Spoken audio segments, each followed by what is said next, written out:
warwarsangeli gaari baynu wada saarana meel baynu ku wada dhaawacmanaa meel baynu ku wada dhimananaa meel baynu ku wada guulaysananaa meel baynu ama nabad ku wada qaadananaa ama colaad ku wada qaadananaa war maanta iyagoo intaa diyaar inoola ah oo inala galay oo aynaan weli habeen warsangeli sandarad isku qaban oo siyaasad isku qaban oo saami isku qaban inaynu aanu waa farataysanana xaq ma gulana intaynaan cid kale u gudbin haddaynaan iswadan haddaan dhulbahanta iswadan hadduusan isdhexgelin hadduusan is-ixtiraamin hadduusan dagaalka wada gelin hadduusan isu gurman haddii isaga la kala dhataalo ogaada reero kale waxaa caana dad baa shir diidan dad baa horumarka SSC diidan dad baa dowladnimada diidan waxaan idin caddaynaya arrintaan inay waxba ka jirin qofkii taladeenna wax ka xumaynaya ninna ninkama dheera ninna intaa ma afduubi karo in la yidhaahdo adeer waddadaas aadna mari munaasib naguma waxaan u mahad celinayaa ama u mahad celinaynaa beesha xirsi garaad ama beesha maxamed garaad oo halkan isugu keentay allabarigan quruxda badan iyo xafladatan aada looga soo shaqeeyey waxaan idinka mahad celinaynaa sida qiimaha badan qaayaha badan ee gobonnimada leh soo dhoweynta leh aad inoo ku qabateen una qabsateen oo kuna wada qabateen allabariga kan iyo shirkan waxaan leeyahay ilaahay muraadkiina ha idin qumiyo nooc kastuu yahayba qabanqaabiyaha xidhiidhiyaha shirka ayaa wuxuu yidhi markuu shirka furaya hadalku allabariga iyo ducadaa ku ekaado waxaan u maleeyaa intana dhulbaanta ah oo isugu timi halka kan inuusan hadalkooda duca ku ekaanayn laakiinse kolley waxaa muhiima nin walba hadalkiisa inuu sumad ku dhigto wanaajisto maqaamka iyo shirka iyo reerkana uu ilaaliyo insha allah kelmad kaftana markaan ka horreysiyo qolada baarsa allabariyadoodu baryahan way badnaayeenoo waxaan u yahay dhoolatus milatari baa ku dhex jira wiilaa sacaanoodna waanu ogeyn qolada reer naalaya mid kaleo halkana waanu ogeyn allaha barakeeya aan leenahay beesha intaa markaan ka gudbo anoo waktiga beekaaminaya maanta sharafta tan iyo milgadan iyo qiimaha rag iyo dumar baynu ku wada fadhino deegaankeenna ku musheexano ku allabaryano ku shirano ku shawrano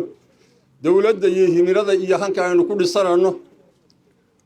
waxaynu ognahay marxaladihii aynu u soo marray waxaynu ognahay 30 sano oo aynu raadinaynay arrinta tan aynu maanta u joogno ilaahayna ku waariye wixii ina ka xumaaday iyo waddooyinka aynu soo marray qof kasta maanta waayo arag buu ka yahay waxaynu garanaynaa wixii 30 sano ay waxayna kaga soo xumaadeen wuxuu ahaa tafaraaruq guluubaysi kooxaysi iyo kala maqnaan dhexdeena iyo kala aragti duwanaan aan si sax ah lagu xallin arrintaasi waxaynu garanaynaa wixii ayna geysiisay qofna maanta ma jeclaysanayo ama kuma talinayo ama dalino kuma jirto waddadii inaynu dib u qaadno haddii ay muuqdaan tilmaamo iyo raadad waddadii ina ku celinaya ama kuwii hore ee 30 sano ka hor aynu qaadnay ee aynu garanayno madaxeeda u eg waxaa loo baahan yahay in laga digo in la isu sheego in qofka waddadaa maanta dadka raba inuu dib ugu celiyo isagoo aan la maagin la xaman la caayin golaha kan oo la kale la keenayo ka munaasibku ah gacanta laga qabto liya dadka kan adeer waxaa ma istaahilaan ama aniga ha noqdo ama siyaasi ha noqdo ama aqoonyahan kale ha noqdo waxaynu ognahay iyaamaha kan in eedayn fara badan oo dhexdooda hollays eedaynaya ay jirto oo eedda loo soo jeedinayo haddii aynu halkan soo gallay oo qof walba ku mahadsanaa rag iyo dumar kuwii ugu mudnaa hadday dhaqan tahay iyo hadday siyaasiyiin tahayba arrintaas inama kala qabato waxaynu u baahannahay qofkii taladeenna wax ka xumaynaya ninna ninkama dheera ninna intaa ma afduubi karo in la yidhaahdo adeer waddadaas aadna marinaysaa munaasib naguma in yar baan waxaan rabaa inaan idin xasuusiyo waxaa caana dad baa shir diidan dad baa horumarka SSC diidan dad baa dowladnimada diidan waxaan idin caddaynaya arrintan inay waxba ka jirin laakiinse waxyaalaha jira aynu isla ognahay aynu isku xamanaan maanta raba inaan dhowr qodob ka sheego markii dagaalkani bilowday iyadoo xabaddu socoto ayaa harti xabadda dhexdeeda uu shir ku galay shirkaasi wuxuu ahaa oo dhulbahanta mooyaane qolyaha kale soo jeediyeen oo warsangelile oo majeerteelle oo maxamed axmed hartile oo kaski qaba leh hawsha iyo dagaalka aanu ku jirno wax haddii eebbaydakeeye qorshaha oo aanu idinkaga doonayno oo dan gaarihii ma jirto waannu idinla dhimananaa oo waannu idinla dhaawacmanaa oo waa idinla dhiigbaxanaa oo natiijadaannu idinla gaadhanaa oo marka la gaadho horumarkiina siyaasadeed iyo mustaqbalkiina siyaasadeed baannu diyaar u nahay oo waxaa rabtaan baannu idinla riixanaa taasaa jirtay waa ku guulaysanay alxamdulillah maynaan nasiib xumayn